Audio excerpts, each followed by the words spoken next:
बहुत समय पहले एक राज्य था जिसका नाम चंद्रपुर था।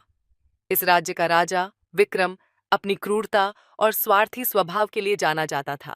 विक्रम को सिर्फ अपनी शक्ति और ऐशो आराम की चिंता थी। वह जनता की परेशानियों को नजरअंदाज करता और उन पर भारी कर लगाता।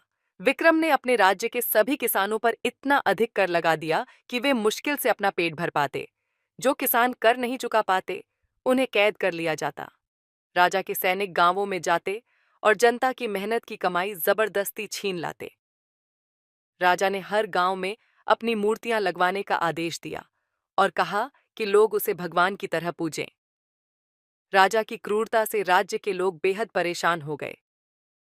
किसान भूख से मरने लगे, व्यापारी अपने कारोबार बंद करने पर मजबूर हो गए और राज्य में विद्रोह की आहट सुनाई देने लगी। लेकिन राजा ने इन सब पर ध्यान देने के बजाय अपनी सेना को और मजबूत करने में अपना धन लगा दिया। एक दिन एक साधु राजा के दरबार में आया। साधु ने राजा से कहा, राजन, तुम्हारे अहंकार और क्रूरता के कारण तुम्हारा अंत निकट है। अगर तुमने अपनी गलतियों को नहीं सुधारा तो तुम्हारा राज्य तुम्हारे हाथ से चला जाएगा। राजा ने हंसते हुए साधु को दरबार से बाहर निकाल दिया और कहा, मुझे कोई हरा नहीं सकता। मैं इस राज्य का सर्वोच्च शासक हूं। साधु की भविष्यवाणी सच साबित होने लगी।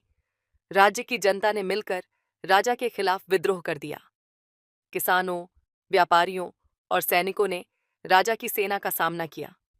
राजा, जो हमेशा अपनी ताकत पर घमंड करता था, अब अपने ही लोगों के सामने कमजोर पड़ने लगा।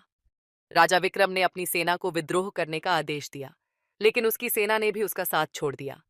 एक रात जब राजा अपने महल में था, तो विद्रोही महल में घुस आए। उन्होंने राजा को बंदी बना लिया। राजा को उसकी ही जनता ने राज्य से बाहर निकाल दिया। वह अकेला और बेसहारा होकर जंगल में भटकता रहा। विद्रोह के बाद जनता ने एक नए राजा का चुनाव किया, जो न्यायप्रिय और दयालु था। नए राजा ने राज्य को फिर से समृद्ध बनाया। उसने किसानों के कर्ज माफ किए, व्यापारियों को सहायता दी और राज्य की खुशहाली लौटाई। यह कहानी हमें सिखाती है कि घमंड, क्रूरता और स्वार्थ का अंत हमेशा बुरा होता है। एक शासक का सबसे बड़ा धर्म है अपनी जनता की भलाई करना, वरना सत्ता से उसका पतन निश्चित है।